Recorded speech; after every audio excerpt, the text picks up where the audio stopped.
ladies and gentlemen, please welcome New York Times editorial director of SPUR, Allison Arieff, and guest Felicia Marcus.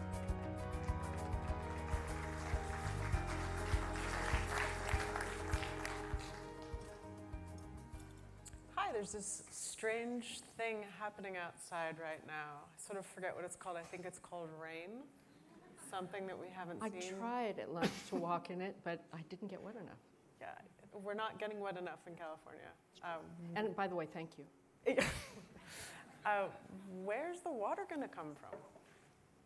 Well, I mean, the fortunate thing is we actually do have enough water. Sometimes we have too much. It's just we have the most variable hydrology in the country, so it's the question of when it falls, where it falls, et cetera. But the fact of the matter is, even though much of California is more efficient than anywhere else in the country, we're still pretty darn inefficient. So the water will come from conservation, first and foremost, the cheapest, fastest, smartest, rethinking things like lawns, which take 30, 50, 80% of urban residential use of water, and people don't really realize it. They're watering the 3 feet under their lawn regularly. Recycling, big time, and very big plans. Urban stormwater, which fits in with a lot of the conversations that we've already heard about green infrastructure, where folks are figuring out how to tear out pavement, put in permeable pavers, green cities like LA that are park poor, the most park poor in the country, and figure out how to use water in a more integrated manner.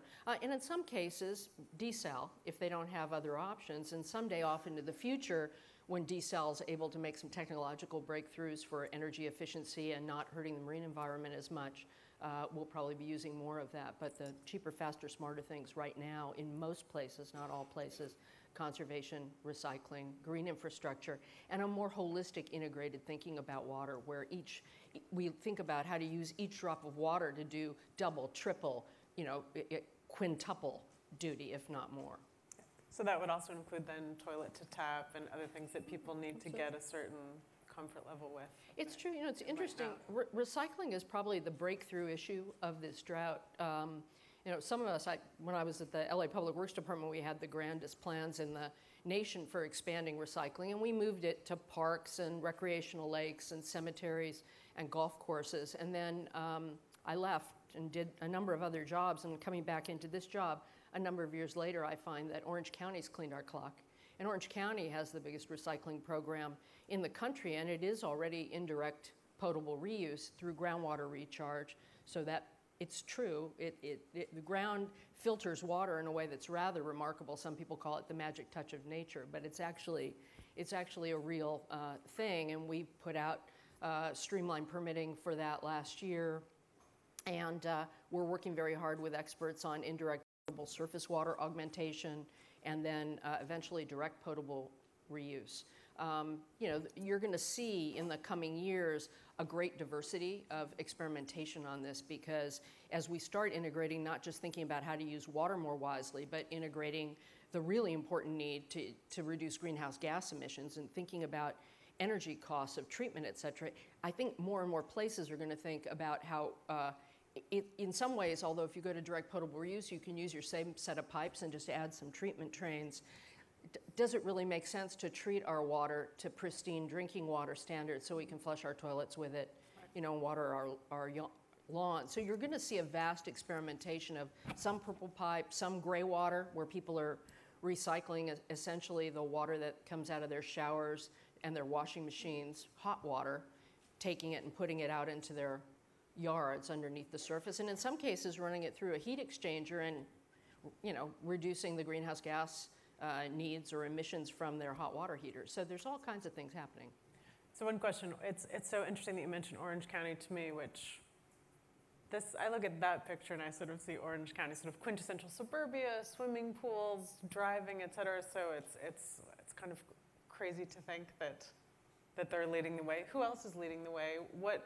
Where are you seeing smart innovations, and what are the kind of things that they're doing? Well, let me just pick a few that people may know about. And I thought today at lunch and throughout the day, and last night, we heard some great examples. I think in the U.S., Los Angeles has some pretty grand plans, and actually taxed itself in Proposition O a number of years ago, $500 million to try and do more green infrastructure, to figure out how to create spaces where you could get flood control, infiltrate water for water supply into their groundwater basins, which they're fortunate to have, clean up pollution by not sending it all out the LA River in a storm, off into the harbor, picking up all the dog droppings, pesticides, cigarette butts, et cetera, all along the way, because again, things can filter through soil or get caught in grates. And they've got 20 or 30 amazing demonstration projects, but it's just the tip of the iceberg. The mayor there has recently put out a water directive that wants to cut their reliance on imported water by 50% in 10 years. Well, right now they're 90% dependent on imported water. So it's a pretty big stretch goal. So watch them for the cutting edge on recycling, conservation, and this green infrastructure notion. Philadelphia is redoing the whole the whole city for different reasons, because they have a combined sewer overflow problem, and instead of building a big treatment plant at the end of the pipe, they're trying to get people to hold water. They're actually paying people to infiltrate water in the yards. DC has some really pretty aggressive programs there as well. And if you go to other countries, you don't have to go to the Middle East to get cutting edge on recycled water or conservation. You can go to Australia, which went through their own what they call millennial drought, which lasted for 10 or 12 years, depending on how you count it. Many of them have told us that they thought they were in the normal 3-year drought cycle for about 6 years. And then it rained a little bit, and they were like, phew.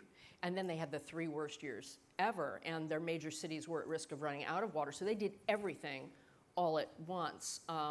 And a lot of them did some pretty remarkable things. I mean, massive conservation, using half the amount we're even pushing people to use in California. Gray water systems and rain barrels everywhere. You want your yard, you figure out how to get the water there. It's funny, and green infrastructure. John Baylor talked about tactical urbanism being the sort of gateway drug to doing other things. I got rainwater tanks at my house, and it truly is the gateway drug to these other sustainable options. And so are you sort of seeing that, whether a municipality or an individual begins to adopt those things, they see the potential of going bigger and bigger? Well, I think so. I also think when people see their neighbors doing something, it makes them want to step out. I mean, it's more the Malcolm Gladwell tipping point. It's sort of our view has been, let's get those early adopters out there, and they'll bring the rest of the community. I think at heart, a lot of this is about community, and you have your early people who are trying to do it, and then they end up calling for more regulations to make other people do it, not because they want to punish other people, but because they want everybody else to do it too. And so incrementally, you start seeing people change out a lawn or two to really pretty drought-tolerant landscape. It doesn't have to be that awful gravel. We're not the desert. We're Mediterranean climate, and there's some very beautiful ones out there, and then people want to have one of those. And right now, it's happening all over the state, but the Metropolitan Water District had an $8 million pot for lawn rebates, $2, and then LA adds $1.75, so it's the most generous one around. And then they had to move it to 20 because of demand, then 40, then they went to 80, and just about a month or so ago, they went to 350 million and it sold out. So people now are saying, I don't want to waste my water on my lawn. They want gray water systems. They're starting to press their local health departments to let them do more, et cetera. So I think it's taking off. So the individuals, it's good to hear that a lot of them are doing the right thing. However, up to 90% of water is used by ag in California. Should California be growing all the food that it is? And if not, what's the scenario there? And if so, what's the scenario? Well, I would say it's complex, so cut me off if I go too long on this one. It's actually, it can be in an average year 80-20 of developed water, human withdrawn water from the environment. Most people in ag prefer the numbers that 50% is to environmental uses. That's not all environmental regulation. That 2/3 of it is the North Coast rivers that Ronald Reagan put off limits a long time ago. About of the third, 2/3 is maintaining salinity control in the delta. I won't get into that, but it's water quality, so the water is usable for human use, for agriculture, or for urban uses and drinking. And then a little bit of it is perhaps for fish. So they tend to blame the 50% on fish, which isn't fair either. But then of that water, then 40% of what's left, 40% is ag and 10% is urban. The difference is the question, should we grow food? And the answer is absolutely. Mm-hmm. I mean, California is one of only 5 Mediterranean climates in the world that can grow the healthy fruits and vegetables that much of the country and the world rely on. 50% to 90% of the produce that people get around this country and beyond and nuts, 90%, comes from California. You can't really grow it reliably anywhere else. So it's a great use of water. And frequently people look at it as an artificial split because the amount of water that, well, let me go back. I mean, farmers in California don't grow food to put in a big bonfire and have a party and celebrate themselves at the end of the year. They grow it so people can eat it. Well, where are most of the people? In urban areas. Right. So I frequently think that someone in LA has more in common with the Central Valley farmer that grew their food than they do with the jerk down the block that's overwatering their lawn. It's just that we don't think as the community of California as much as we should because we're just so distant from it all. But we absolutely should, and ag will have to adjust. And I think the fact that we've done as well as we have in the drought of the century is really a testament to the fact that folks have become more efficient and are, you know, if folks can afford it, there are tons of farmers farming by iPad now. Just amazing technology where they not only can, it's not just drip irrigation that's inefficient, they have sensors where they can actually send water, fertilizers, you know, pesticides in much smaller amounts directly where they're needed. So they've become more efficient as they've been able to, and getting them more of the tools for that is pretty important. There's been this interesting, almost comical victimization of certain things, like the almond.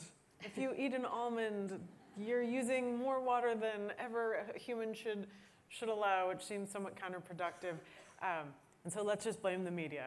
How well is the media explaining the drought or exacerbating some of the issues of the drought? Do you think that the right or a good story is being told about the drought right now? Is it one that's elucidating people or confusing them or somewhere in between? Well, kind of yes and no. I mean, it depends on the media, but it also, there is a rush to pick on a simple story. Like the almond thing is particularly challenging. I mean, there are issues with where almond trees are being planted and the number, but you know, a gallon for an almond, people are shocked. And it's like, well, I'm sorry, walnuts take 5. Should we get rid of walnuts?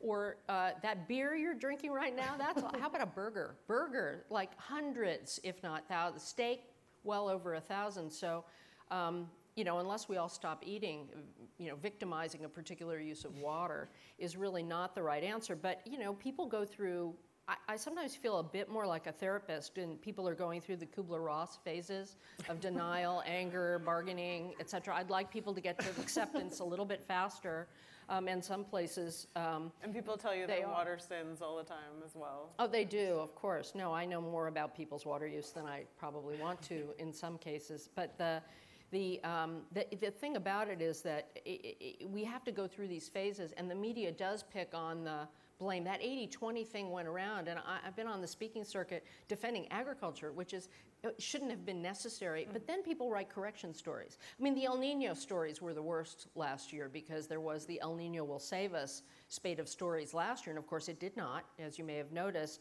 and then it set us back in our conservation efforts really tremendously. This year, with the El Nino stories coming out, people are saying that, but I'm also seeing good stories written that say maybe yes, maybe no, let's wait and see.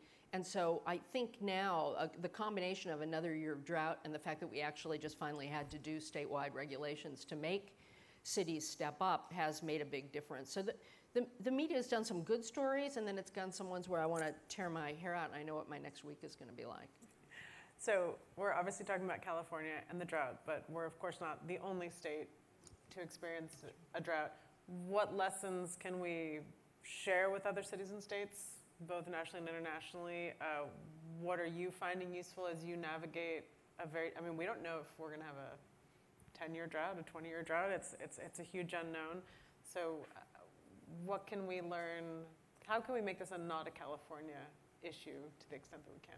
Well, it's interesting. I think when it comes to how we manage water, when it comes to water quality, we're seen as cutting edge. When it comes to water supply, I'd probably be the last person to say our system of managing water would be a model. We're trying to catch up with other states. But I think where there's a story to be told, it comes with the governor's leadership as he looked, again, remember, he's the guy who was governor 30 years ago, and we're implementing these incredible miracles of energy efficiency in particular and renewables that he saw 30 years ago. So when he came in to this job, he did the same thing. He looked 30 years in the future, climate change being the issue of our time. Well, what does that say to California, and it says with a few degrees of, even less than that, a little bit of warming, all of a sudden more of our precipitation falls as rain rather than snow.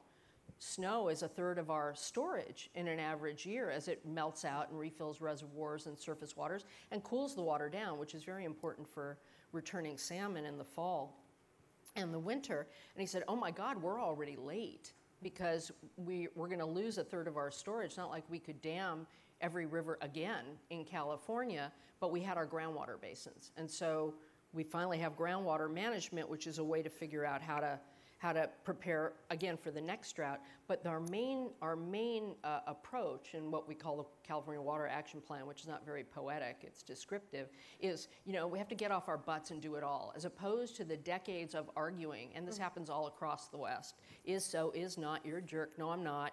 You know, this is the one answer, just give me a dam and that'll solve the whole problem. If we all just conserve, that'll solve the whole problem. The answer is, no, it won't. We have to do all of it in the face of climate change, the face of inevitable population growth, and I would add, the need for food security that is totally undervalued. As people take, you know, in California in particular, and this may be true of other places, it's a miracle of modern civilization that we've brought water hundreds of miles, whether it's the San Francisco system or the East Bay system or LA or the state and federal water projects or the Colorado River, but people are hundreds of miles away from where their water comes from, and they take for granted that it's going to be clean and safe coming out the tap. It's not true in small rural communities that are running out of water and we're delivering water to in bottles and tankers and drilling wells and running pipe, but people take it for granted, and they do the same thing with food, which is it comes from the supermarket, obviously. And so I think there are movements in all these cities to reconnect people to water finally, but to food, and I think food came a little bit sooner. And as all of these things we've talked about over the past day and a half start happening, that what do humans need? They need community, they need safety and security, but they need food, they need water, they need, you know, climate control internally in their homes so they don't overheat or freeze. But we have to get back to a much more, holistic is probably not the right word, but we need to inform the public a little bit more of the system they're a part of so that they can be a part of the solutions. And as people learn more, it's amazing. I mean, in as much as the headlines do talk about some of the conflicts, particularly over water rights, there are also drought age-old stories all over the place where farmers are helping save fish and the like. And I think those are the kinds of stories that will also help in the West. All of the above, and how do we get multiple benefits out of that same drop of water? Well, that speaks to something that we talked about, that I think a lot of times in conferences about cities and general discussions about cities, there's an emphasis on technology and all the things that technology can bring. But it seems very much a part of what's going on here is the sort of social and cultural piece. I mean, I have grown up and lived through many droughts in California. And when I was a child, I remember, you know, my dad coming in and turning the tap off, and this just being like it was your responsibility as a family in a neighborhood, and people talked about it and seemed very aware, and also almost like this wartime, we're in this together, we're gonna conserve, there's not an alternative, which does not, yet anyway, feel that people have gotten there. So, I mean, we've talked about this a little bit, but it does feel that that's where we need to go, and what is in your power to help that happen? Well, it's interesting. It wouldn't be what I would have thought. I mean, I think a bit of this does play into the media, not in the way I said before, but it used to be sort of at the national level. Now I'm dating myself. You know, we heard from Walter Cronkite, you know, then later Dan Rather. We were part of some community around the tube. We were watching similar things. If you think about since the last big droughts in California, you've got an explosion of media sources people can go to, and they may listen to a narrow one. And there's the politics of division are definitely much more prevalent than they were. And the world's more complicated, and people feel less connected to their neighbors or their communities, which is unfortunate, sort of the turning away from the street, et cetera, that you see in some communities. That's why the things people have talked, it's been like food the last 24 hours. Hearing about all the wonderful things that are going on. But I think it's finally starting to happen in the oddest way. We really felt, and I felt coming out of local government originally, running the Public Works Department in LA during the last drought actually, the last thing I wanted was for a state or a federal official to tell me what to do.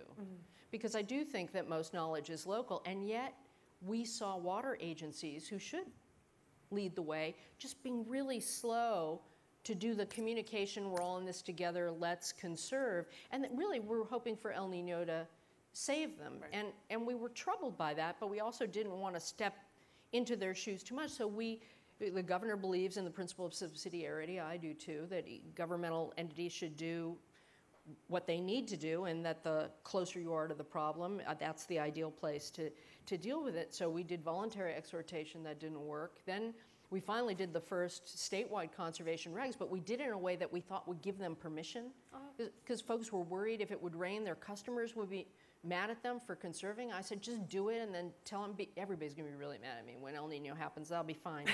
But, because they conserve now. If everyone's mad at you when El Nino comes, I think you'll be able to be I'll okay. sleep at night. We're gonna, I think we have time for one quick question. A number of questions have come in, have asked about the photos that we're showing. So just for anyone who's curious, these are New York Times photos by our photojournalists that were chosen by our photo editors that are germane to each panel reasonably. So let me ask the one question that came in from Catherine, which is, and Felicia, I think you're actually in a position to influence this to some degree. Why is water so cheap? Wouldn't higher prices prompt a lot more innovation faster, particularly if we're looking at industrial use or agricultural use of water and trying to let the market curb how much is being consumed? You know, it's a more, you know, as with everything, you beware of simple answers to complex issues. It's not, some places water is very expensive. It depends on where you are. I mean, in our case, we have a very complex system of water rights, where it's very inexpensive for folks who have senior rights, much more expensive for those who have junior rights. If you're overlying a groundwater basin that's not managed yet, we do have some that are very well managed. It depends on how deep you have to go and what your energy and pumping costs are. Pricing can play a role, but I worry about the poorest communities among us who are already paying the highest amount for water, and they're drinking contaminated water in many cases. In that Water Action Plan, safe drinking water is one of the most important ones we have, and it's the first time, at least in California, that a governor has put that on deck as a very big priority. I mean, that said, there are ways you could make the market work a little bit better, but it would really require a wholesale change in how water is managed, and folks have invested and relied on it for a long time, so it could be a fairly radical shift. Australia made a very dramatic shift towards the end of their millennial drought.